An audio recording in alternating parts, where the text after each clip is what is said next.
83일간의 지옥, 도카이무라, 임계사고의 비극, 막대한 양의 방사능 피폭으로 인해 산채로 신체가 붕괴되어가는 끔찍한 고통. 오우치 히사시는 역사상 가장 처참한 원자력 사고 중 하나에 휘말리고 말았습니다. 해결료 시설에서의 평범한 하루로 시작되었던 일은 상상조차 할 수 없는 고통과 생존을 위한 83일간의 긴 사투로 끝이 났습니다.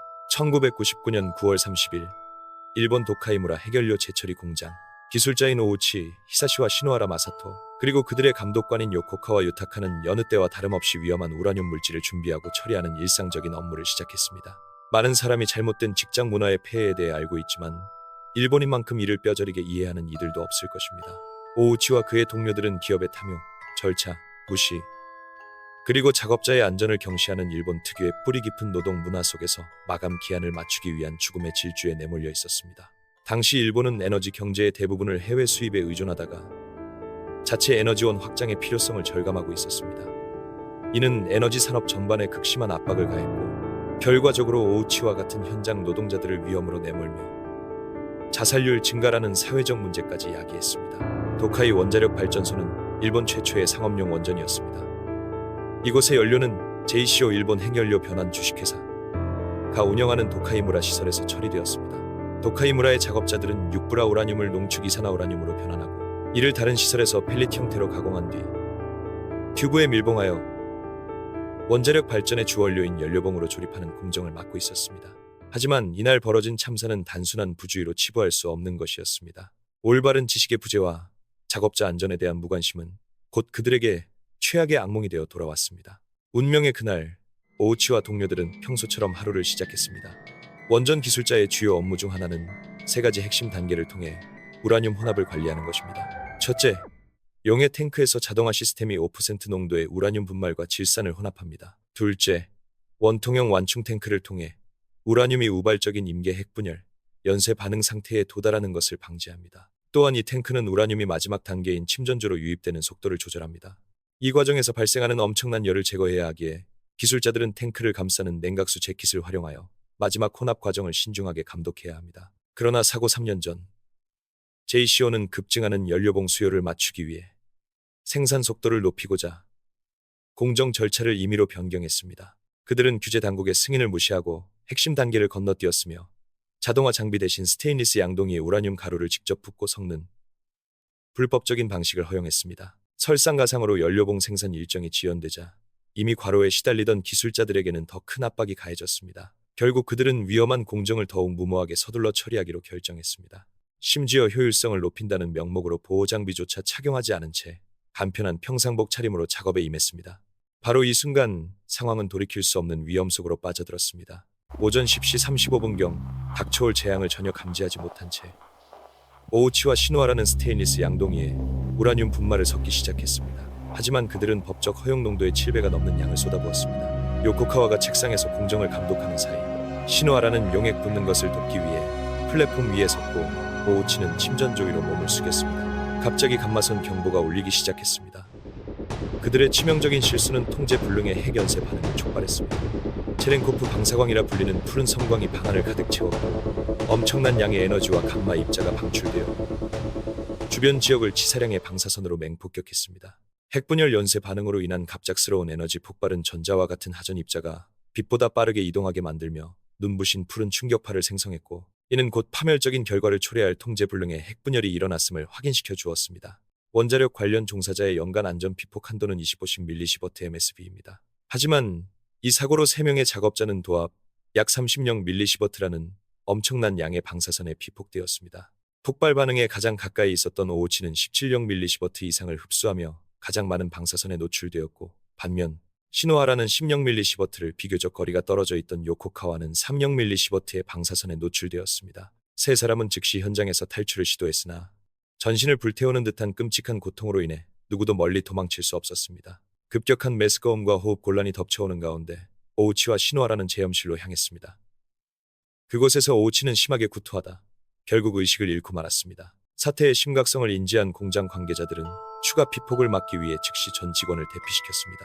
관계자들은 세 사람을 지바현에 위치한 국립방사선의학종합연구소로 이송했습니다. 그러나 의료진은 오우치의 상태가 유례없이 심각하다는 것을 깨닫고 보다 전문적인 인력과 첨단 장비를 갖춘 도쿄대학교 병원으로의 이송을 결정했습니다. 9월 30일 저녁 병원에 도착한 오우치의 모습은 의외로 밝아 보였습니다. 겉으로 보기에는 큰 문제가 없어 보였기에 간호사들은 그의 부어오른 팔과 햇볕에 탄 듯 붉어진 피부를 보고도 금방 퇴원할 수 있을 것이라 생각했습니다.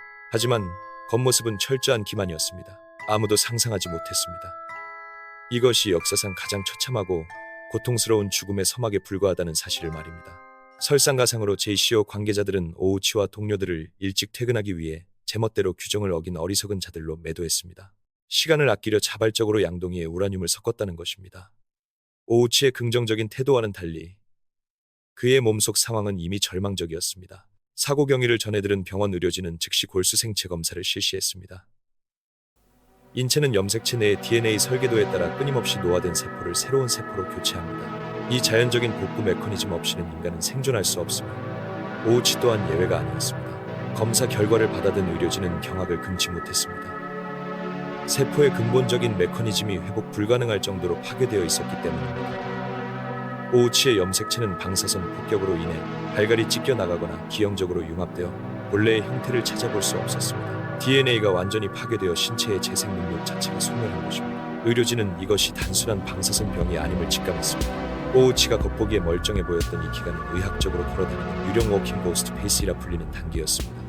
환자가 건강해 보이지만 실제로는 시한부나 다름없는 극도로 취약한 상태로 이 기만적인 평온함은 기껏해야 며칠밖에 지속되지 않습니다. 요컨대 오우치는 시한폭탄과 같았고 끔찍한 고통의 카운트다운은 이미 시작되었습니다. 모든 문손잡이가 치명적인 흉기가 되고 가벼운 악수 한 번이 목숨을 앗아갈 수 있는 세상을 상상해 보십시오. 면역 체계가 전무한 사람에게는 이것이 숨막히는 현실입니다. 모든 접촉, 외출, 식사가 목숨을 건 도박이 되는 것입니다. 오우치에게는 이것이 새로운 현실이었습니다. 주치의 마에카와 카즈이코 박사는 오우치의 생존을 위해 무균실 치료를 결정했습니다. 백혈구 수치가 0에 가까운 35세 청년의 면역력은 과거엔 무해했던 병원균조차 막아낼 힘이 없었습니다. 감염의 위협을 차단한 의료진은 신체 재생을 도울 건강한 염색체가 절실히 필요하다고 판단했습니다. 다행히 조혈모 세포 이식이라는 실험적인 치료법이 있었습니다. 기증자의 건강한 골수세포를 이식하여 오우치의 몸이 다시 혈액세포를 생산하도록 만드는 것이었습니다. 이 실험적인 치료가 성공하려면 면역체계가 오우치와 매우 유사한 기증자가 필요했습니다. 천만다행으로 오우치의 여동생이 적합한 기증자로 밝혀졌습니다. 오우치는 방사능 피폭 환자로서 이 치료를 받는 세계 최초의 사례였기에 의료진은 희망을 걸었습니다. 하지만 가족들에게는 냉정한 현실을 숨기지 않았습니다. 상황이 얼마나 위중하며 피폭의 결과가 어떠할지 분명히 경고했습니다. 정작 오우치 본인은 자신의 상태를 온전히 이해하지 못했습니다. 그는 간호사에게 언제 집에 갈 수 있는지, 혹시 백혈병에 걸리지는 않을지 물었습니다. 하지만 그에게는 백혈병을 걱정할 시간조차 사치였습니다. 방사선 중독의 끔찍한 증상들은 예상보다 훨씬 더 빨리 그리고 무자비하게 그를 덮쳐오기 시작했습니다. 오우치의 피부는 젊음의 탄력을 잃어버렸습니다. 의료진이 그의 몸에 연결된 수많은 기계를 고정하던 테이프를 떼어내자 피부가 테이프와 함께 벗겨져 나가는 끔찍한 상황이 벌어졌습니다. 결국 의료진은 그의 피부에 어떤 의료용 테이프나 접착제도 사용할 수 없게 되었습니다. 설상가상으로 폐에는 물이 차오르기 시작해 호흡을 방해하고 말문조차 막아버렸습니다. 폐에 계속해서 차오르는 체액은 그의 남은 기력마저 앗아갔고 그는 침상에서 꼼짝할 수 없게 되었습니다. 몸을 움직이거나 말을 하기조차 힘겨운 상황이었지만 오우치는 곁을 지키는 아내와 가족들에게 여전히 사랑을 표현하려 애썼습니다. 하지만 상태는 다시 악화되었고 폐부종으로 자가 호흡이 불가능해지자 의료진은 인공호흡기에 희망을 걸 수밖에 없었습니다. 줄기세포 이식 열흘 후 마에카와 박사는 검사를 통해 기적적인 결과를 확인했습니다. 여동생의 줄기세포가 오우치의 몸 곳곳에 뿌리내린 것입니다. 며칠 뒤 백혈구 수치도 정상으로 돌아왔습니다. 희망적인 소식이었지만 앞서 겪었던 걸어다니는 유령 단계처럼 이 또한 찰나의 희망에 불과했습니다. 일주일 후 오우치의 상태는 다시 곤두박질치기 시작했습니다. 사태는 걷잡을 수 없는 국면으로 접어들었습니다. 치료 실패의 원인을 찾기 위해 마에카와 박사가 내시경 검사를 실시했을 때 참혹한 진실이 드러났습니다. 오우치의 장 점막이 괴사하여 벗겨져 나가고 있었던 것입니다. 건강한 점막 없이는 인체가 수분과 영양분을 전혀 흡수할 수 없습니다.